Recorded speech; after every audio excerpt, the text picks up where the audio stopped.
Hi all welcome to ക്രിക്കരീന. വിജയ് ഹസാരെ ട്രോഫിക്ക് ഇന്നാണ് തുടക്കമായിട്ടുള്ളത്. സൂപ്പർ താരങ്ങളായ വിരാട് കോഹ്ലിയും രോഹിത് ശർമ്മയും പൊളിച്ചടുക്കിയ ഒരു ദിവസമാണ് ഇന്ന്. അതായത് കിഡിലൻ ഇന്നിങ്സ് ആണ് മുംബൈക്ക് വേണ്ടി രോഹിത് ശർമ്മ നടത്തിയിട്ടുള്ളത്. 155 റൺസ് അദ്ദേഹം സ്വന്തമാക്കിയിട്ടുണ്ട്. ഭൂരിഭാഗം റൺസും ബൗണ്ടറികളിലൂടെയാണ് അദ്ദേഹം നേടിയിട്ടുള്ളത്. 94 പന്തുകളിൽ നിന്ന് 18 ഫോറുകളും 9 സിക്സറുകളും നേടിക്കൊണ്ടാണ് ഹിറ്റ്മാൻ ഇപ്പോൾ 155 റൺസ് സ്വന്തമാക്കിയിട്ടുള്ളത്. 164 അദ്ദേഹത്തിന്റെ സ്ട്രൈക്ക് റേറ്റ് വരുന്നത്.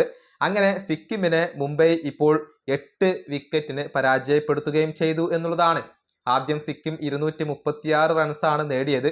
പിന്നീട് 2 വിക്കറ്റ് നഷ്ടത്തിൽ മുംബൈ 237 റൺസിലേക്ക് എത്തുകയായിരുന്നു. രോഹിത് ശർമ്മ തന്നെയാണ് അവിടെ തിളങ്ങിയിട്ടുള്ളത്. മികച്ച പ്രകടനമാണ് അദ്ദേഹം നടത്തിയിട്ടുള്ളത്. ഇനി വിരാട് കോഹ്ലിയും മികച്ച പ്രകടനമാണ് ഇപ്പോൾ നടത്തിക്കൊണ്ടിരിക്കുന്നത്. അതായത് അദ്ദേഹം പുറത്താവാതെ ഇപ്പോൾ ക്രീസിൽ ഉണ്ട്.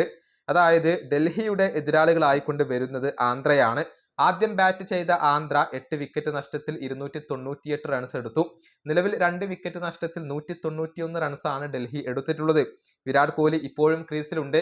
സെഞ്ചുറി ലക്ഷ്യമിട്ടുകൊണ്ടാണ് അദ്ദേഹം മുന്നോട്ട് പോകുന്നത്. 75 പന്തുകളിൽ നിന്ന് 85 റൺസാണ് അദ്ദേഹം ഇപ്പോൾ എടുത്തിട്ടുള്ളത്. 7 ഫോറുകളും 3 സിക്സറുകളും അദ്ദേഹം നേടിയിട്ടുണ്ട്. പുറത്തായിട്ടില്ല. സെഞ്ചുറി ലക്ഷ്യം വെച്ചുകൊണ്ടാണ് അദ്ദേഹം ഇപ്പോൾ മുന്നോട്ട് പോകുന്നത്. നിലവിൽ ഡൽഹിക്ക് വിജയിക്കാൻ 102 റൺസാണ് ആവശ്യമായി വരുന്നത്.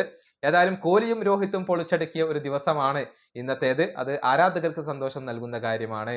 ഈ വീഡിയോ അവസാനിപ്പിക്കുന്നു. അടുത്തൊരു വീണ്ടും കാണാം.